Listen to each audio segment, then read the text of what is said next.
In September 2020, a routine renovation in a quiet corner of Beijing unearthed a nightmare that had been sleeping beneath the soil for nearly 2 decades.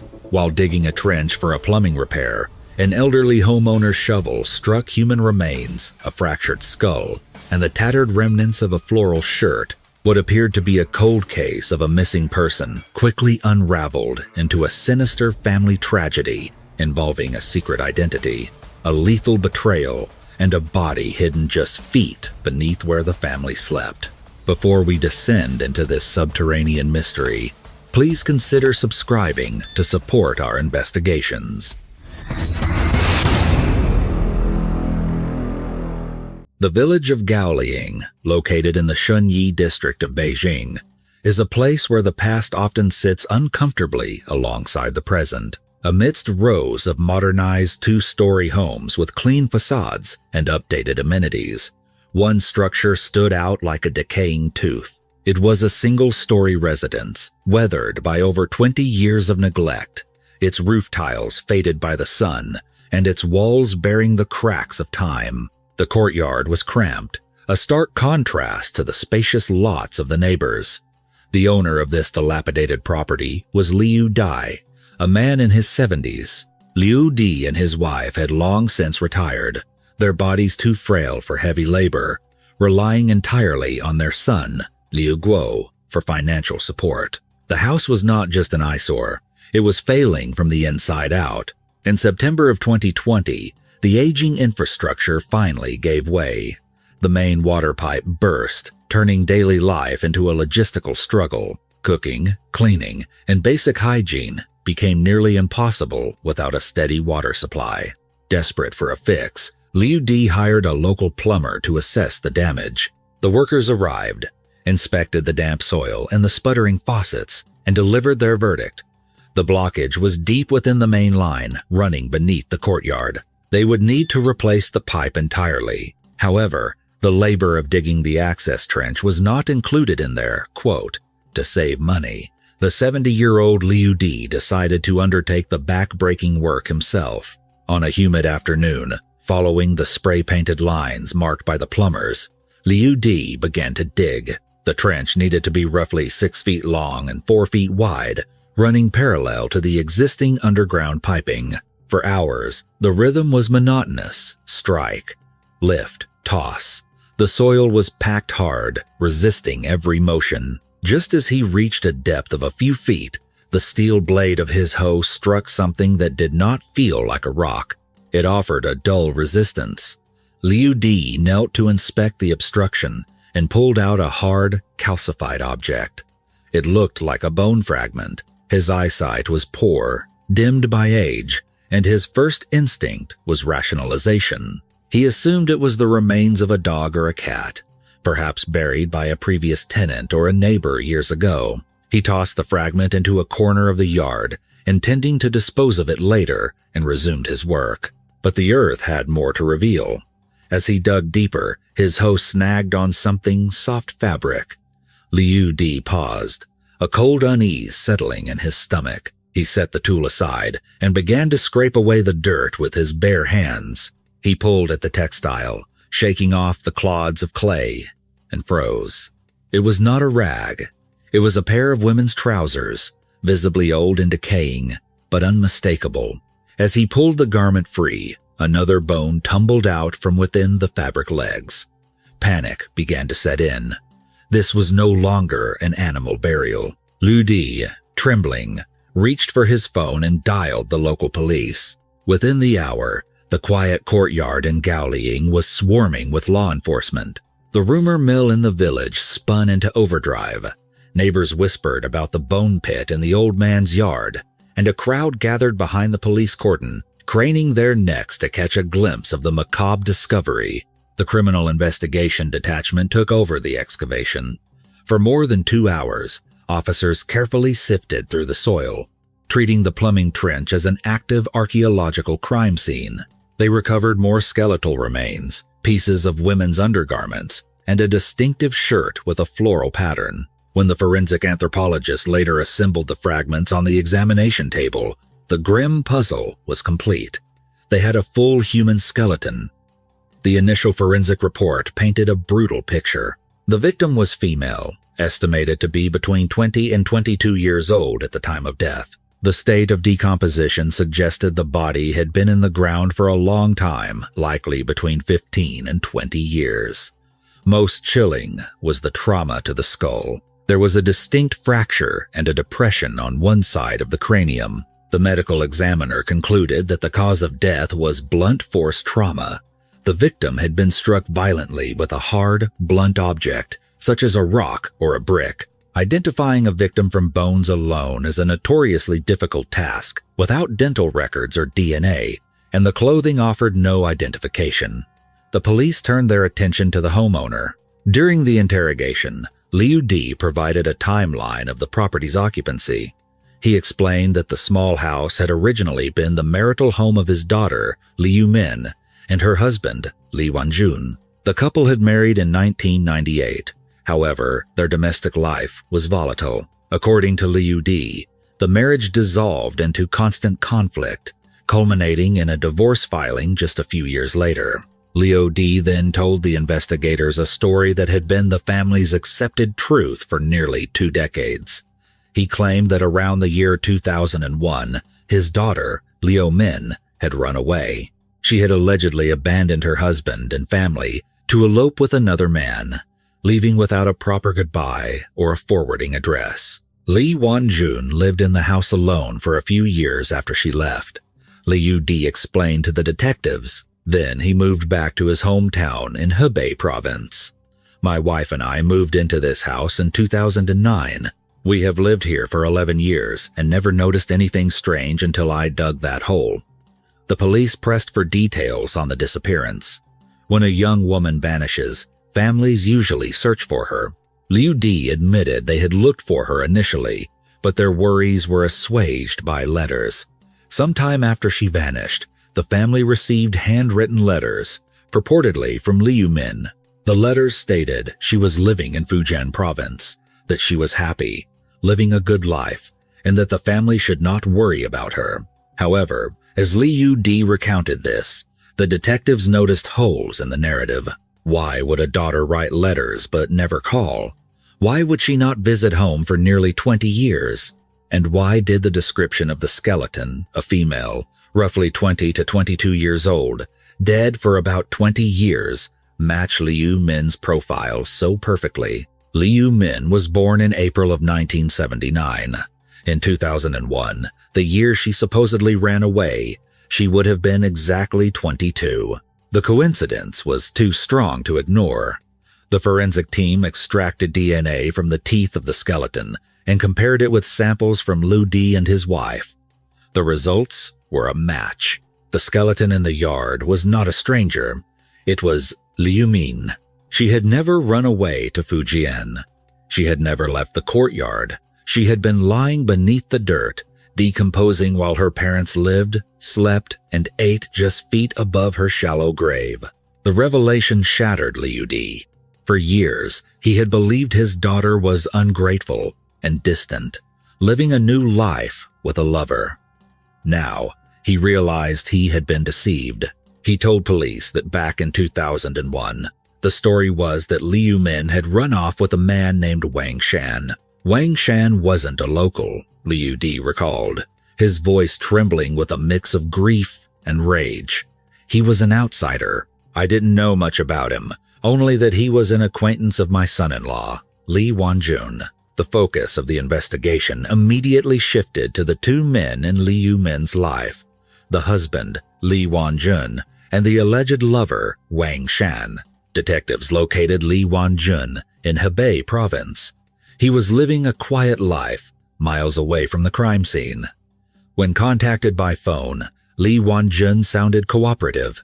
He stuck to the original story. He told the police that Wang Shan was from Fujian province and that they had met while working together at a factory in Beijing. My wife, Liu Min, had an affair with Wang Shan. Li Wanjun stated calmly, I caught them in the act. They were ashamed. They packed up and left together at the end of September in 2001. I haven't heard from them since.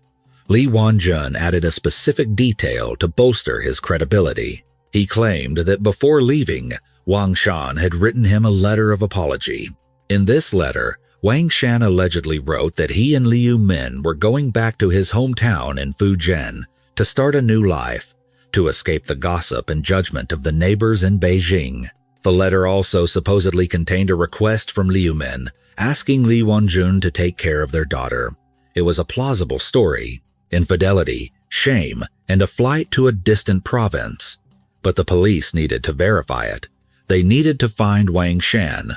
Using old employment records and the information provided by Li Wanjun, investigators tracked down Wang Shan's address in Fujian.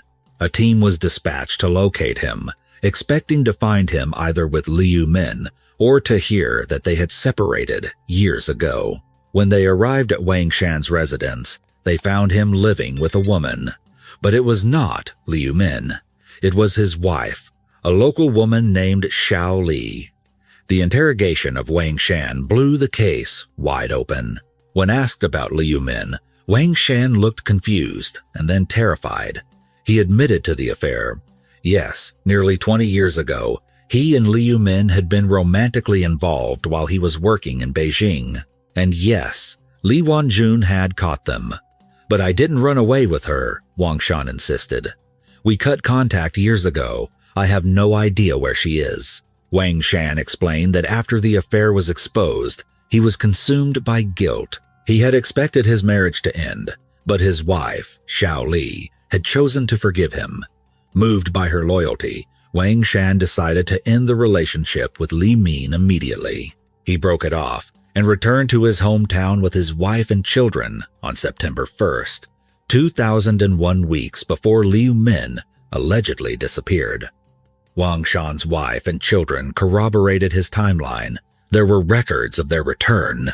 He had been in Fujian, living a normal life, while Liu Min was supposedly running away with him. The letters from Fujian were fakes. The story of the elopement was a fabrication. The timeline provided by the husband, Li Wanjun, was a lie constructed to cover a murder.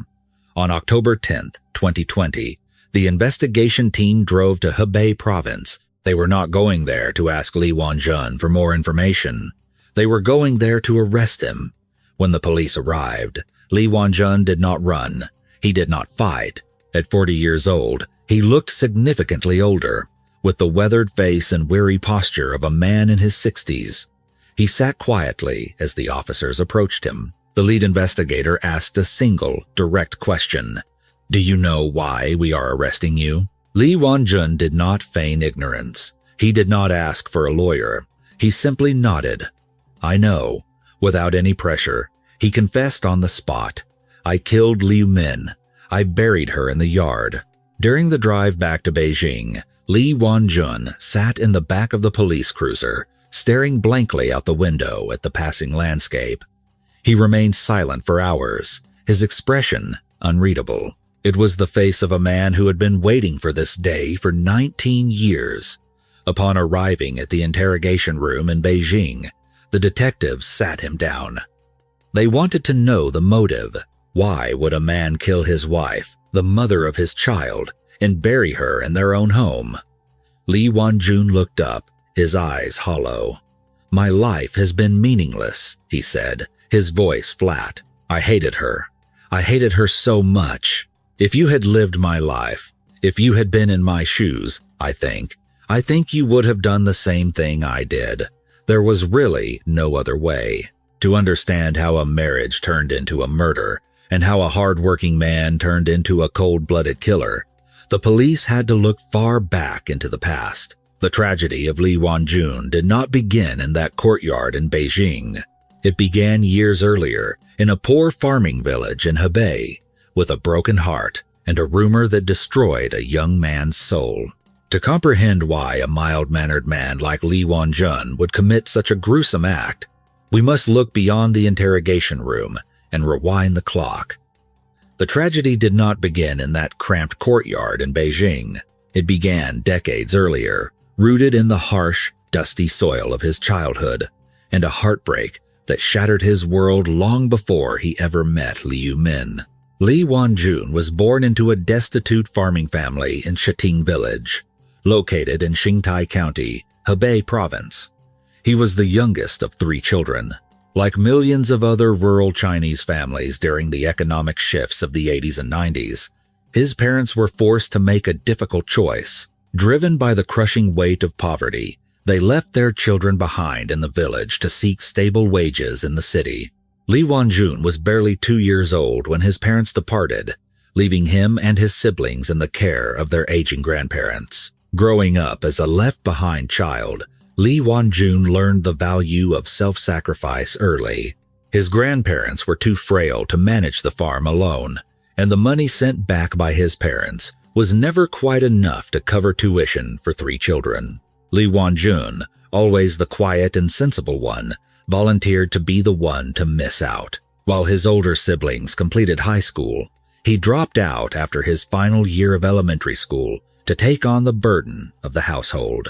He spent his adolescence tending to crops, cooking meals, and washing clothes for his older brother and sister. By the time he was a teenager, he was taking on odd jobs, any manual labor available, no matter how distant the location or how meager the pay. Neighbors in Shiting Village watched him grow from a quiet boy into a strapping, responsible young man. In their eyes, he was the definition of a good man, honest, hardworking, and utterly reliable. In late 1996, Li Wanjun found steady work as a porter at a rice warehouse in the county. It was backbreaking labor, hauling heavy sacks of grain day in and day out. But his work ethic caught the eye of the warehouse owner, Chen Ping. Chen Ping was impressed by the young man's integrity and stamina. He had a daughter named Jia Hui, who had just reached marriageable age, and in Li Wanjun, Chen Ping saw the perfect son-in-law.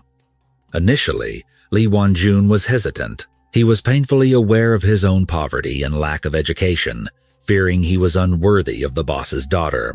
However, Jia Hui was different. She was kind, gentle, and saw past his tattered clothes. She did not care about his bank account. She cared about his character. After dating for some time, the two fell deeply in love and began to plan their wedding. For the first time in his life, Li Wanjun felt that happiness was within his grasp. But fate can be cruel, and in small villages, rumors can be more lethal than weapons. Just half a month before their wedding day, a scandalous whisper began to circulate through the village. People claimed that Li Wanjun had impregnated another girl and was refusing to take responsibility. Li Wanjun was blindsided. He had never been with another woman. Jia Hui was his first and only love. He tried desperately to defend his innocence, to explain that it was a lie, but the village gossip mill was relentless. The source of the rumor was a local thug named Wang Yi. Wang Yi was everything. Li Wanjun was not lazy, violent, and entitled. He had long harbored a crush on Jia Hui, but she had rejected him for his boorish behavior. Jealous and vindictive, Wang Yi fabricated the pregnancy story to sabotage the wedding. It worked. The pressure of public shame was too much for Jia Hui's father, Chen Ping. Unwilling to let his daughter marry a man now branded as a two-timer, he unilaterally canceled the engagement. He even paid Li Wanjun's family a sum of money as compensation for the wedding preparations, a gesture that only deepened the humiliation. The tragedy that followed was absolute. Jia Hui, heartbroken by the alleged betrayal and unable to bear the gossip and the loss of her future husband, went to the riverbank and drowned herself. Her suicide destroyed Li Wanjun. Overnight, he transformed from a respected young worker into a pariah. The villagers blamed him for her death. He was labeled a scoundrel who had broken a young girl's heart and driven her to the grave. Grief-stricken and filled with rage, Li Wanjun spent his days in a drunken stupor, trying to numb the pain. One evening, while drinking at a local tavern, he overheard a group of young men discussing the truth. They revealed that Wang Yi had invented the rumor specifically to stop the wedding. Fueled by a sudden, blinding fury, Li Wanjun rushed to find Wang Yi to demand justice. But he was outnumbered. Wang Yi denied everything and ordered his gang to beat Li Wanjun senseless. Bloody, bruised, and emotionally shattered, Li Wanjun spiraled into a deep depression. He required psychiatric treatment for a long period to cope with the trauma. When he finally emerged from the darkness in 1998, he knew he could no longer stay in Hebei. The village held too many ghosts. Hoping to start over, Li Wanjun moved to Beijing. He wanted to blend into the anonymous millions of the capital, find a stable job, save money, and perhaps heal the wounds of his past. But life in the metropolis was unforgiving for a man with a primary school education and no connections. After struggling to find his footing, he eventually secured a job as a laborer in a mechanical factory. It was there that he met Liu Min. Liu Min was the niece of the factory owner, a connection that gave her a certain status within the workplace. From the moment she saw Li Wanjun, she was attracted to his quiet strength and stoic demeanor. She approached him aggressively, initiating conversations and trying to bridge the gap between them. At first, Li Wanjun was polite but distant. When he learned she was the boss's niece, he immediately pulled back. The dynamic reminded him too much of Jia Hui, a poor laborer courting the relative of the owner. He was terrified of repeating the past, and quite frankly, he just wanted to be left alone to work. However, the more he ignored her, the more intrigued Liu Min became. She saw him as a challenge, a special man unlike the others she had dated. She began visiting the factory floor daily, finding excuses to be near him. His colleagues, noticing the boss's niece's interest, thought they were doing him a favor by playing matchmaker. During a staff dinner, Li Wanjun's co-workers encouraged him to drink heavily. When he eventually passed out from intoxication, they called Liu Min to take him home. That night, she took him back to her rental apartment. When Li Wanjun woke up the next morning, he was in her bed, confused and hungover. Liu Min was weeping. She told him they had slept together. She insisted that he did not need to worry, that it was an accident, and that she did not expect him to take responsibility. For a man like Li Wanjun, whose moral compass was rigid and defined by traditional values, this was a trap he could not walk away from. He felt an immense sense of guilt. He had already been accused of ruining a woman's honor once before. He refused to be that man, in reality. After a week of agonizing deliberation, he decided to do the right thing. He asked Liu Min to marry him. He did not love her, but he was determined to be a responsible man. Liu Min accepted immediately. They married shortly after. Li Wanjun had hoped to take his new wife back to Hebei, but Liu Min's parents, Liu Di and his wife, refused. They wanted Li Wanjun to move into their home as a live-in son-in-law. Li Wanjun, proud and traditional, refused to be a matrilocal husband, a role often looked down upon in rural culture. They compromised. The couple would return to Hebei only for the wedding banquet, then live independently in Beijing. Soon after the wedding, Liu Min announced she was pregnant. Li Wanjun was overjoyed. The prospect of fatherhood gave him a new purpose. Because Li Min had a delicate constitution and the doctor had warned of a potential miscarriage, Li Wanjun treated her like fragile porcelain. He forbade her from doing any heavy lifting. He worked long shifts at the factory to pay the bills, then came home to cook, clean, and manage the household chores entirely by himself. After their daughter was born, the small rental unit became too cramped. Li Wanjun felt uncomfortable living so close to his in-laws, so he decided to buy a home. He asked Liu Min's parents for a loan to help with the down payment, but they refused, citing a fear that lending money to family would lead to bad blood. Left with no choice, Li Wanjun borrowed money from his own impoverished parents in Hebei and scraped together loans from colleagues. He managed to buy a small, run-down house in the village of Gaoliang, the very house where he would later bury his wife. For a brief period, the arrival of their daughter, named Lair, seemed to glue the fractured marriage together. Li Wanjun grew to love his wife through their shared parenthood. Despite the financial strain, The home was filled with the sound of a baby's laughter, and Li Wanjun felt a fleeting sense of contentment. But the domestic bliss was short-lived. Liu Min, who had stopped working to care for the child, quickly grew bored with the monotony of motherhood. While Li Wanjun worked from dawn until dusk, often taking on extra shifts to pay off their debts, Liu Min sat at home, stewing in dissatisfaction. She began to accuse him of neglecting her. She fabricated stories about him having affairs, projecting her own insecurities onto him. The arguments became a daily ritual. Liu Min stopped cleaning. She stopped cooking. When Li Wanjun returned home exhausted, he would find the house in chaos and his daughter crying in a soiled diaper, while Liu Min shouted at him for being a terrible father. He begged her to communicate, to work with him, but she ignored him. Liu Min was an extrovert who craved social stimulation. Watching her friends enjoy their freedom while she was tethered to a child and a struggling husband made her resentful. She decided she was done with the housewife life. She wanted to return to the carefree days of her youth. She began leaving the house the moment Li Wanjun returned from work. She would dress up, apply heavy makeup, and go out shopping or dining with friends, leaving Li Wanjun to tend to the baby and the housework after a 10-hour shift.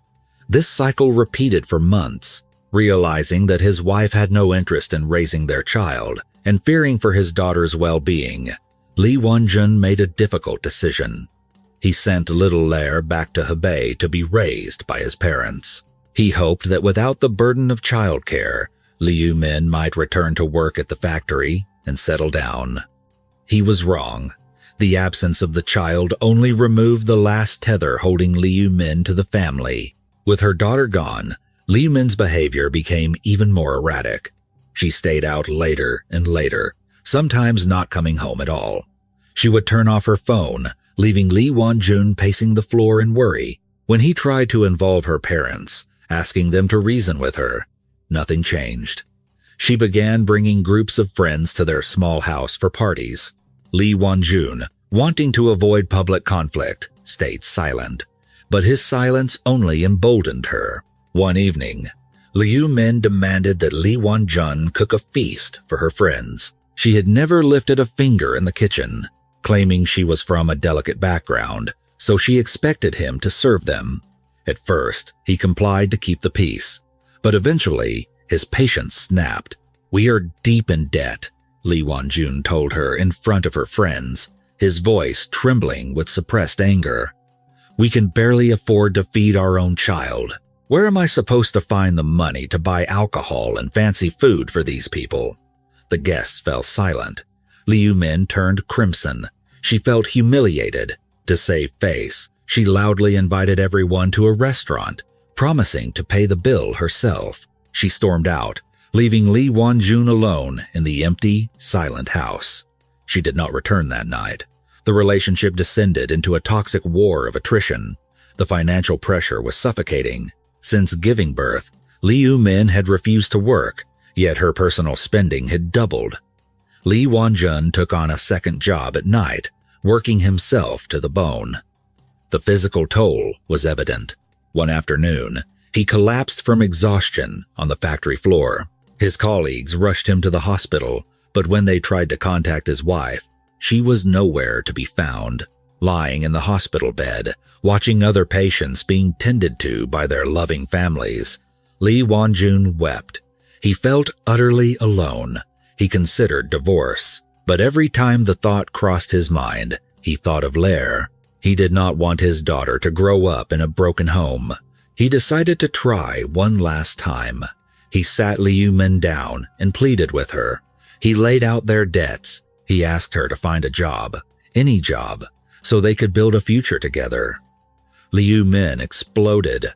"Making money is a man's job," she screamed. "Women are supposed to stay home and enjoy life. You are just incompetent. If I had known I would live this miserably, I would have married a rich man, even if he was ugly. Anyone would be better than a loser like you." Her words cut deep, invalidating every sacrifice he had made for her. The rage that had been simmering for months finally boiled over. Li Wanjun slapped her across the face.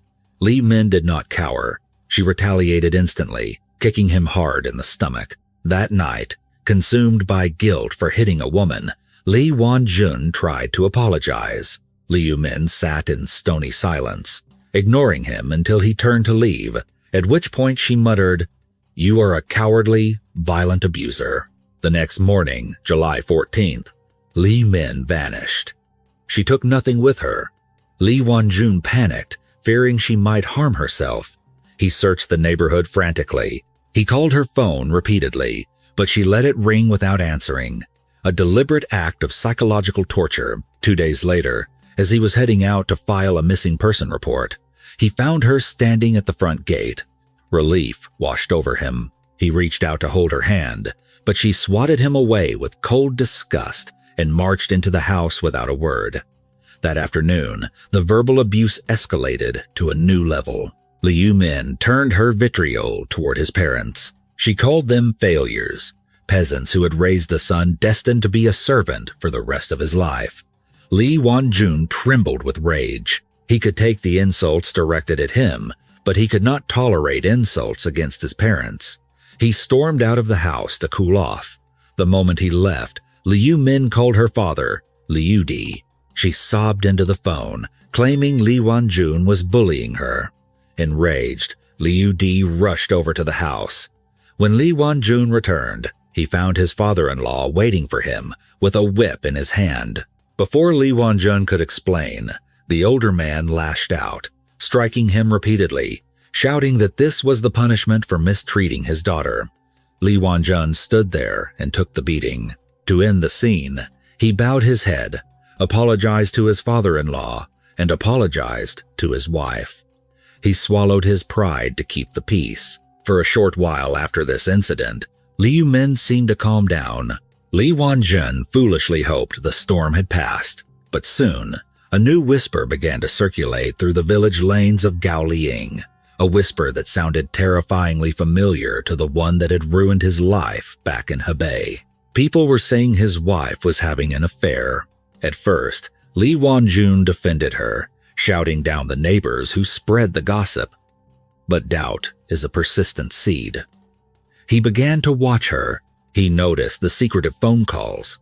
He saw how she would hang up abruptly whenever he entered the room. He decided to investigate. He went to the neighbors and asked who the man was. They pointed him toward a specific house.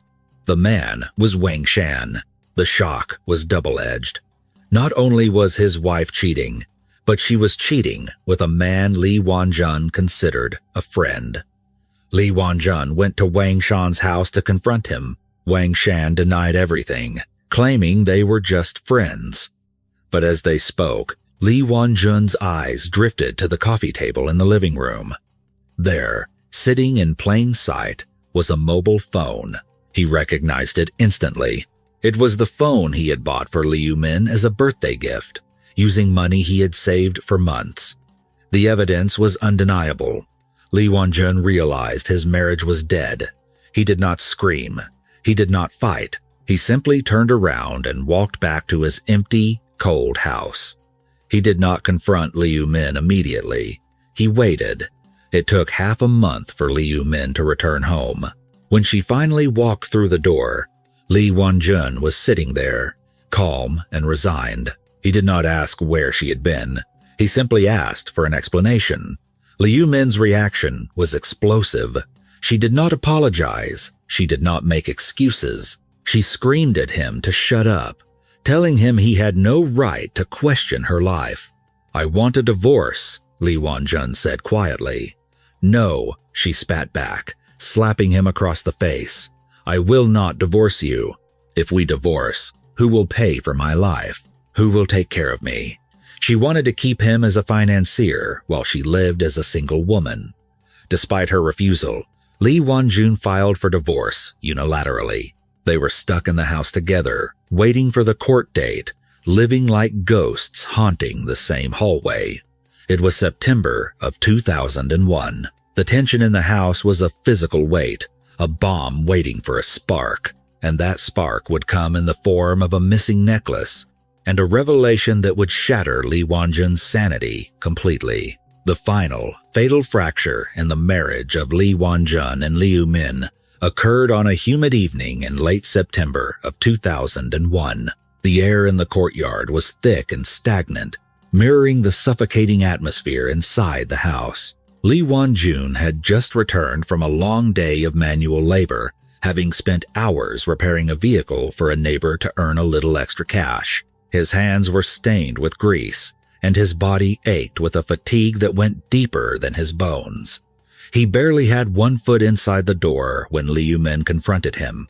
Her voice was shrill, cutting through the silence of the night. She demanded to know the whereabouts of a gold necklace she claimed was missing. Li Wanjun, too tired to engage in another circular argument, simply muttered that he had not seen it and had no idea where she had misplaced it. This answer was not enough. Liu Min, already agitated and looking for a fight, unleashed a torrent of verbal abuse. She accused him of stealing it, of selling it, of being a thief in his own home. When he tried to walk past her, she struck him. Li Wanjun, practicing the endurance that had defined his entire miserable marriage, absorbed the blow. He did not retaliate. He simply walked into the bedroom, collapsed onto the bed, and pulled the covers over his head, desperate for sleep and silence. But Liu Min was not finished. Moments later, Li Wanjun was jolted awake by a shock of freezing cold. Liu Min had filled a basin with water and splashed it directly onto his face and chest. Gasping and sputtering, he sat up, wiping the water from his eyes. The humiliation was the final straw. His patience, stretched thin over 3 years of emasculation and betrayal, finally snapped. He stood up and slapped her across the face, a single, sharp retort to calm her hysteria. But it only fueled her rage. He turned his back on her, grabbed a bottle of cheap liquor from the cabinet, and marched out into the courtyard to drink alone under the moonlight. He hoped the alcohol would numb the anger pulsing in his temples. Liu Min followed him. She stood in the doorway, watching him drink, her eyes narrowing with malice. She walked into the yard and shoved him, knocking him off the small stool he was sitting on. As he scrambled to regain his footing, she stood over him, her silhouette framed by the dim light from the house. "You are pathetic," she sneered. "You are poor, you are lowly, and you are stupid. It is a good thing Lair is not your daughter. If she were, she would grow up to be a servant just like you, with no future and no hope." Li Wanjun froze. The bottle hung loosely in his hand. The words took a moment to sink in. "What did you say?" he asked, his voice barely a whisper. "What do you mean she is not my daughter?" Liu Min laughed, a cruel, cold sound. Since the marriage was already effectively over, she decided there was no point in keeping the secret that had festered between them. She wanted to hurt him, to destroy the one thing he still held on to, his pride as a father. "Lair is not yours," she declared triumphantly. "She belongs to Wei Shi, my ex-boyfriend, the man I actually loved." She then unraveled the entire deception. She explained that back in 1998, after she broke up with Wei Shi, she discovered she was pregnant. She needed a father for the child, someone safe, gullible, and desperate enough to take on the responsibility. Li Wanjun, the honest, naive laborer from the countryside, was the perfect target. "That night at the factory," she mocked, "when you got drunk, you didn't do anything to me. I made it all up. I staged the whole thing to trap you. I needed someone to take over the pot, and you jumped right in." The revelation was a physical blow. The daughter he had raised, the child he had borrowed money to house, the little girl he had sent to his parents to protect, she was not his blood. His marriage was a fraud. His sacrifice was a joke. His entire life in Beijing had been a lie, orchestrated by the woman standing before him. A primal roar built up in Li Wanjun's chest. The alcohol in his blood mixed with a blind, white-hot fury. He lunged at her. He punched her, knocking her backward. Liu Min, realizing she had pushed him too far, fought back viciously, kicking and scratching, screaming curses at him. In the chaos of the struggle, Li Wanjun's hand closed around a loose brick lying near the garden bed. He did not think. He swung it with all the force of his shattered life. The brick connected with the side of Liu Min's head with a sickening crack. She crumpled to the ground, stunned. But Li Wanjun did not stop. The dam had broken. All the years of insults, the beatings from her father, the suicide of his first love, the shame of his poverty, it all poured out of him. He struck her again, and again, and again. When his arm finally fell to his side, panting and covered in sweat, the courtyard was silent. Li Wanjun stood over her, his chest heaving. He dropped the brick. He reached down and placed a trembling hand under her nose. There was no air, no warmth. She was gone. The realization hit him like a bucket of ice water. He collapsed next to the body and began to weep. He cried for the wife he had killed, for the daughter he had lost, and for the man he used to be. He sat there in the darkness for a long time, the tears drying on his face as the shock faded, and a cold, survivalist logic took its place. He had to get rid of her. He looked around the small enclosed courtyard. It was late. The neighbors were asleep. He could not drag her out of the gate without being seen. He walked to the back of the house and retrieved a shovel that was leaning against the wall. Returning to the spot where he had been standing right next to the water pipes, he began to dig. The soil was hard, but adrenaline gave him unnatural strength. He dug a pit roughly 6 feet long and 3 feet deep. It was a shallow grave, but it was enough. He dragged Liu Min's lifeless body into the hole. He arranged her limbs, threw her clothes and the bloodied brick in with her, and then began to shovel the earth back in. He packed the dirt down tight, smoothing the surface until it looked undisturbed.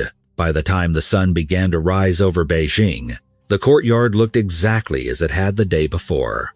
Li Wanjun washed the blood from his hands, cleaned the area, and prepared his story. The cover-up was chillingly effective in its simplicity. When Li Min's parents asked where she was, Li Wanjun told them she had finally done what she had threatened to do for months. She had run away with her lover, Wang Shan. Liu Di, the father who had whipped Li Wanjun for bullying his daughter, believed the lie instantly. He knew his daughter's character. He knew about her affairs. The guilt of knowing his daughter was an adulterer who had abandoned her family made him sympathetic toward Li Wanjun. He stopped blaming his son-in-law and started treating him with kindness, oblivious to the fact that his daughter was rotting just a few feet beneath the ground where they stood talking. To seal the deception, Li Wanjun forged letters. He mimicked Liu Min's handwriting, sending missives from Fujian province, claiming she was happy and that the family should stop looking for her. The letters were enough to stop the police from launching a full-scale manhunt. The family accepted the narrative that Li Min was a wayward soul who had chosen a new life over them. For a few years, Li Wanjun continued to live in that house. He walked over her grave every day.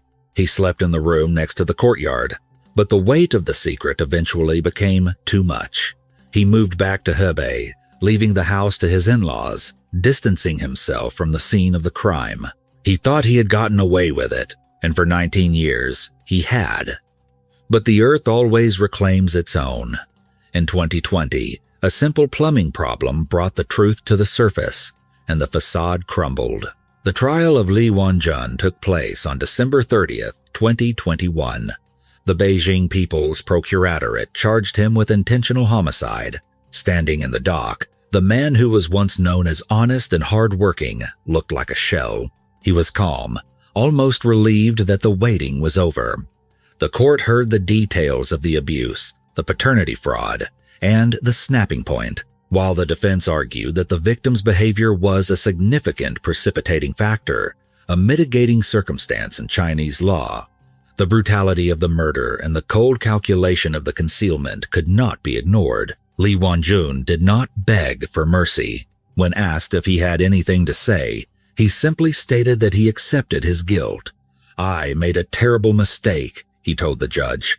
I destroyed her, and I destroyed myself. I do not plan to appeal."